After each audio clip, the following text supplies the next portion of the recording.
प्रिया और राजू की आज ही नई नई शादी हुई थी, इसलिए राजू बेहद खुश था क्योंकि पहली बार 1-2 फीट के कद वाले लड़के की शादी 6 फीट की एक खूबसूरत लड़की से हुई। जैसे जैसे रात होने लगी, राजू अपने जीवन की पहली सुहागरात मनाने को लेकर बहुत उत्साहित था, लेकिन तभी उसकी माँ आकर नेहा को अपने साथ कहीं ले जाती है, जिससे राजू को थोड़ी झुंझलाहट हो जाती है। कुछ देर इंतजार करने के बाद राजू नेहा को बुलाने निकलता है। तभी वह देखता है कि नेहा बिना कुछ कहे कार में बैठकर कहीं चली गई है। यह देखकर राजू भी चुपचाप उसका पीछा करता हुआ अस्पताल तक पहुंच जाता है। वहां पहुंचने पर राजू को पता चलता है कि नेहा तो अपनी दादाजी की देखभाल के लिए अपनी पहली रात भी छोड़कर आ गई। राजू बार बार नेहा से घर चलने की जिद करता है, लेकिन नेहा अपने दादाजी को अकेला छोड़ने से साफ इनकार कर देती है। मजबूरन राजू भी वहीं अस्पताल में रुक जाता है। कुछ ही देर में सुबह हो जाती है। राजू वापस घर लौटते हुए मन ही मन सोचता है, साले बुजुर्ग की वजह से मेरी पहली रात ही बर्बाद हो गई। अब सुबह होते ही राजू अपनी पत्नी नेहा के साथ थोड़ा रोमांटिक होने की कोशिश करता है, लेकिन तभी कुछ बच्चे छुपकर उनका वीडियो बना लेते हैं। यह देखकर राजू का पूरा मूड खराब हो जाता है। जैसे ही रात होती है, राजू नेहा को पटाने की कोशिश करता है। पहले उसे जलेबी खिलाता है, फिर लाइट बंद करके अपने पास आने के लिए कहता है। नेहा बिना कुछ बोले तुरंत लाइट बंद करती है और चुपचाप आकर लेट जाती है। राजू मन ही मन बहुत खुश होता है और फुसफुसाकर सुहागरात की बात करता है, लेकिन नेहा तो सोते ही खर्राटे लेने लगती है।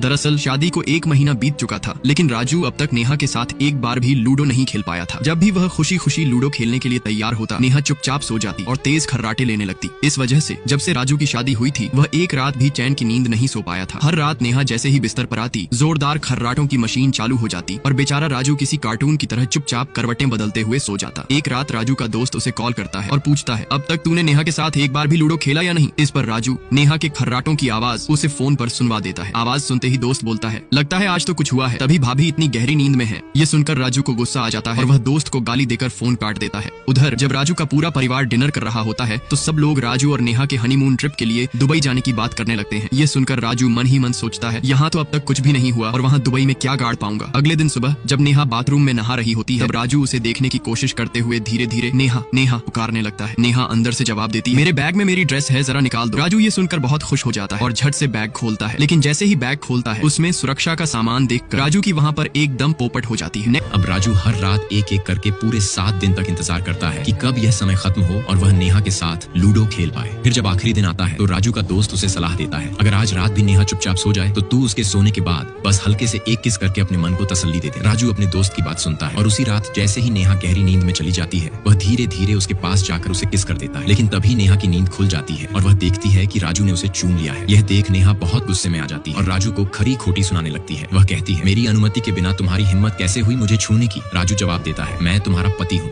क्या तुम्हें छूने के लिए भी मुझे इजाजत लेनी पड़ेगी? यह सुनकर नेहा और भी ज्यादा नाराज हो जाती है और गुस्से में आकर एक कमरे में जाकर दरवाजा अंदर से बंद कर लेती है। राजू घबराकर अपने भाई और भाभी को बुलाता है। तब भाभी प्यार से नेहा से पूछती है, क्या हुआ नेहा, कम से कम एक बार तो बताओ। लेकिन नेहा बिना कुछ कहे गुस्से में अपना सामान उठाती है और चुपचाप राजू को छोड़कर अपने मायके चली जाती है। अब राजू एक छोटी सी किस की वजह से नेहा के चले जाने की बात सोच कर तभी से राजू उस एक किस की बात को लेकर बार बार सोचते सोचते पूरी तरह से टूट चुका था। इसी बीच एक दिन मालविका नाम की एक लड़की राजू के पास आती है और कहती है, मैं तुमसे बहुत प्यार करती हूँ। यह सुनकर राजू थोड़ी खुशी महसूस करता है, क्योंकि अभी हाल ही में नेहा ने उसे छोड़ दिया था, इसलिए वह मालविका के प्रपोजल को स्वीकार कर लेता है। असल में मालविका बचपन में राजू की स्कूल फ्रेंड हुआ करती थी। वह राजू को पुराने स्कूल में लेकर जाती है, जहाँ दोनों मिलकर बचपन की सारी यादों को ताजा करते हैं। उन पलों को याद करते हुए राजू भावुक हो जाता है और धीरे धीरे मालविका को दिल से चाहने लगता है। लेकिन एक दिन राजू को मालविका पर कुछ शक होने लगता है। वह जानबूझकर मालविका को एक ऐसा अंगूठी पहनाता है जिसमें वॉइस रिकॉर्डिंग की सुविधा होती है। अब राजू अपने घर पर उस अंगूठी से मालविका की सारी बातें सुनता है। तभी उसे सच्चाई का पता चलता है कि मालविका एक चालाक और लालची लड़की है, जो राजू की सारी जायदाद हड़पने की साजिश रच रही थी। ये सारी बातें सुनने के बाद राजू अब और चुप नहीं रहता। अगली ही सुबह वह अपने बड़े डॉन भाई को साथ लेकर मालविका के पास जाता है और उसकी जमकर धुनाई कर देता है।